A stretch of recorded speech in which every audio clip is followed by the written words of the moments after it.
வணக்கம் மக்களே. இன்னைக்கு வீடியோல என்ன பார்க்க போறோம்னா 10 வருஷத்துக்கு முன்னாடி வந்து ஆல்பம் சாங்கை பத்தி தான் நம்ம இப்போ பார்க்க போறோம். இதுல வந்து சூப்பரான ஒரு 5 பாட்டு செலக்ட் பண்ணியிருக்கிறேன். இது வந்து பார்ட் 1 வீடியோ தான். இது வந்து எத்தனை பேர் வந்து நீங்க கேட்டிருக்கீங்க, எத்தனை பேர் வந்து கேட்டுட்டே இருந்தீங்கன்றது வந்து கமெண்ட் பாக்ஸ்ல வந்து கமெண்ட் பண்ணுங்க. இப்போ வந்து அந்த 5 பாட்டை வந்து பார்ப்போம். வாங்க வீடியோக்குள்ள போலாம். நம் காதல் முற்றுப்புள்ளி நானாகிறேன். என் வாழ்வு கிராமத்து பொண்ணு நெருப்புன்னு சொன்னியே பாசத்தில வந்து கலக்குது கலக்குது.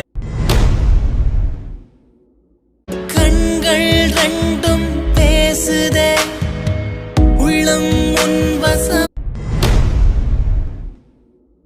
அடியே கிறுக்கி எதுக்கு சிரிச்சி போன